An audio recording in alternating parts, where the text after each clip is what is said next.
Hi people, it's me, Anja. My pronouns are she and her, and welcome back to my channel for my April TBR. I haven't filmed a monthly TBR in so long since I combined my January and February TBR together, and I skipped March altogether. But I'm so excited to film this video because I love talking about new releases and why I'm so excited for them. Although I feel like I have to reinvent a new way to say that I'm so excited for a book, because I feel like all I say every single time is that I'm so excited to read a book because of the author's reputation. You know what I mean? So maybe today I'll try to focus more on the synopsis of the book rather than the author's reputation, because most of the time whenever I pick up the book, it's because I've already read a book by the author before, unless it's a debut, and usually whenever I'm reading a debut, it's because it's been promoted by an author that I'm already familiar with. But anyway, all that to say, the first book on this list is called Messy Perfect. This story is a YA contemporary following a queer main character who starts an underground GSA at her Catholic high school, which I'm absolutely so excited to dive into because, first of all, I love reading stories about queer main characters in religious settings.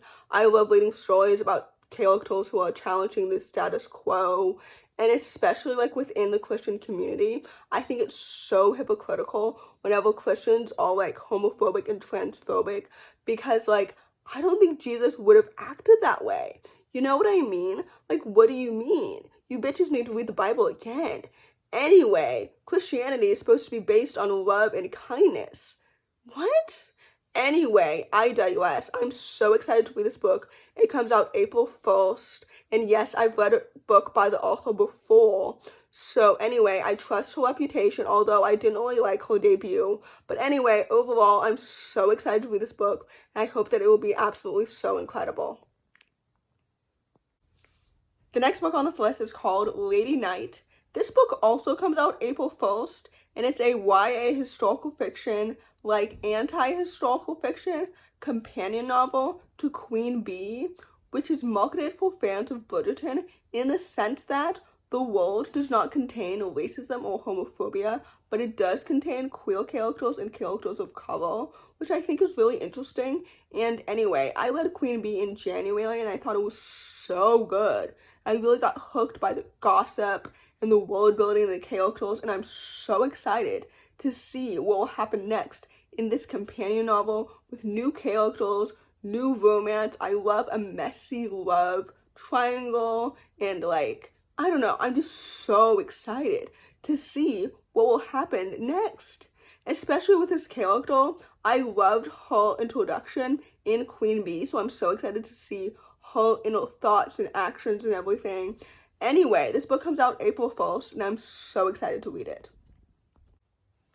The next book on this list is called The Forgotten Summer of Seneca. This story is a middle-grade urban fantasy, I think, or it's like a contemporary historical fantasy contemporary. I don't know if that makes any sense, but basically this book comes out April 15th, and it follows a young black main character, and it's middle grade. Did I say that? I don't remember. Anyway, it follows her as she is sent to live with her aunt after losing her father, in the sense that he is dead. So this book does navigate grief, which is so cool. Well, it's not cool. That's not the word for it.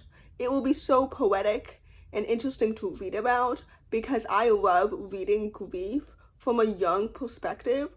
I don't know if that makes any sense. I don't know if that makes me seem like a bitch, but like, if you're new here, then welcome to my channel, welcome to me.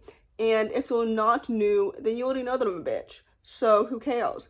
Anyway, all that to say, this book follows a young main character who discovers a historical preserve through a magical like doorway or something, which seems so interesting and so cool. I can't imagine what it's like to like walk into a world without electronics or phones, but like you're actually there. Does that make any sense? Anyway, this book sounds like it's going to be so good and so well done. I love the idea of navigating like a forgotten piece of history, especially through a black lens. Again, I do trust the author's reputation. This is also her middle grade debut, which sounds so exciting. And I think this book is queer as well, but I'm not quite sure. But anyway, this book comes out April 15th. I'm so excited to read it. I love middle grade in general, as we all know. So with that said, I'm very excited to read this book. Next book on this list is called The Corruption of Hollis Brown. This story comes out April 22nd, if I'm not mistaken, and it's a YA queer romantic thriller.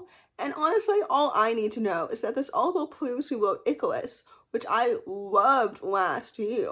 But basically, this book follows a gay main character who's longing for, I don't remember. I'll be honest, I don't remember. Acceptance? Friendship? I don't remember. Independence? I don't remember. But basically, he becomes possessed, and then he falls in love with the ghost who's possessed him. So that sounds great. I just looked up on Goodreads that it's marketed for fans of Aiden Thomas, which I am a fan of. Love Aiden Thomas down. I'm so excited for Gay Titanic in Space. When is that book coming out? I'm also so excited for Cemetery Boys 2, which has been postponed to next year, but I've been waiting for 4 years, so what's one more? And it's also marketed for fans of Adam Silvera, which I am not. But I am still really excited for this book because I trust the author, and I'm so excited to see what the synopsis means and everything. I don't know if this really makes any sense. And I said at the beginning of this video that I would focus on the synopsis, but then I don't know what the synopsis is. But anyway, all that to say, this book is a queer romantic thriller. What more do you need to know? Anyway, this book comes out April 22nd. The next book on this list is called Island Tongue of Midnight. This story is a YA historical fantasy sequel, and it's the third book in the trilogy that I just started today, and then I reviewed the first 2 books in this series 2 hours ago in the video that you watched 2 days ago, if I'm not mistaken. But anyway, I'm so excited to find out what will happen next with these characters. I'm loving the romance. I love a bisexual polyamorous relationship because I think that all love triangles should end in polyamory.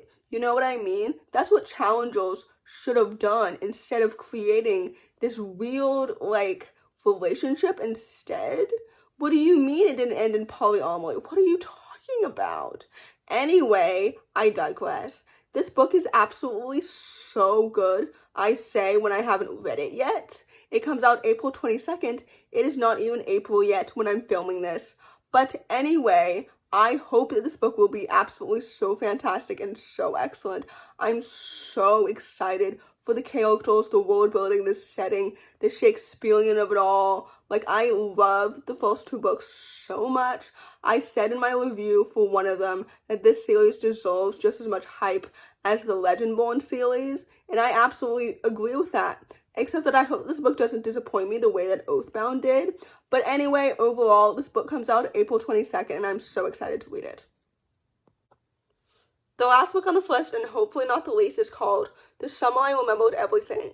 This story is a YA contemporary following an Asian Latina main character who's searching for an escape for the summer from her overbearing family, and so she starts a new job helping an elderly woman whom I believe has Alzheimer's or something like that. But anyway, I'm so excited for this book. It comes out April 29th, and I think that it's going to be absolutely so good and so well done because, yes, again, I trust the author's reputation. They previously wrote The Notes last year, which I thought was so good, and it's such an underrated YA contemporary book. So I just know this book is going to be absolutely so good and so poetic and so well done. I feel like nobody is really talking about this book, so I hope to talk about it and promote it so much more. People always tell me that I'm always promoting books that they've never really heard of, which I think is so interesting because I don't know why I think it's so interesting.